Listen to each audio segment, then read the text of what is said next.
You say, well, do we ever invest in memberships at the golf course? Do we ever invest in tickets at a sporting event?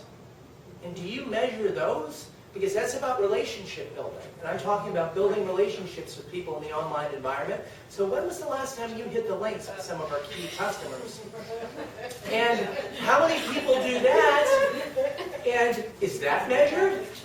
Do you measure if you are 2 over par and you bring back 2 customers?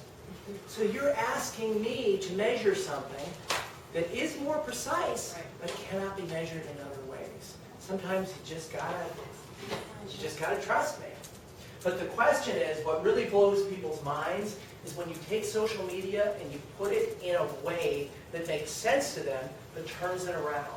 Now when you say the golf club membership, or when you say the sporting event tickets, they go, oh, thousands and thousands and thousands of plugins for this.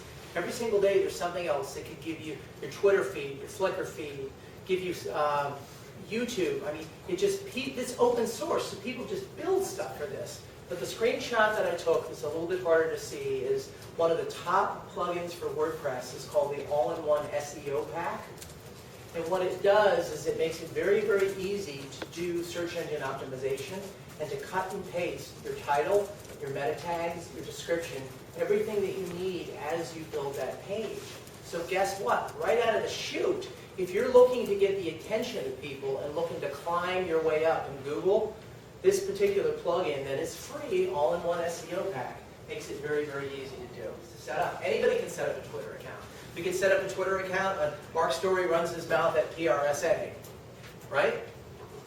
But how do you build your following? How do you build your following in Twitter? That's important.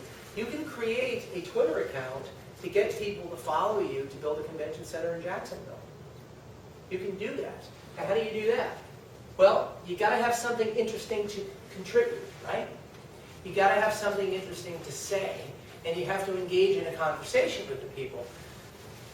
Probably 75% of the corporate Twitter accounts that I see that are tightly controlled, and an even higher percentage, they tweet press releases, and that's it. And is that interesting? Is that social engagement? I mean, if we're going back to the core of public relations, being establishing mutually beneficial relationships between individuals, that's not mutually beneficial to put up your press release. What do I get out of that? How do you know who's an influencer out there? Well, you've all had a chance to read this. Mark, who was just in here, he has 13,772 followers. He follows 552 people. I was going to do the math. I forgot about it just to bust his chops a little bit and say, wow, you follow 3% of the people who follow you, or whatever the number was. But if I can find somebody who has 13,772 followers, or whatever a good number is in Jacksonville, if it's 1,000 or if it's 2,000, and get that individual interested in my issue, guess what? I just created my echo chamber. And I just reached those people as well. I did an analysis. Something could be considered either a public comment, a complaint about a drug, and then it gets to be a whole new world of complications. If it's a public comment, it has to actually go into the congressional record. Like you might tweet me or give me an ad, which I never read, but you might give me an ad and say, well, my comment on the proposed rule on naked short selling is X. That becomes part of a public comment, and I got to pass it on, and it gets in the congressional record.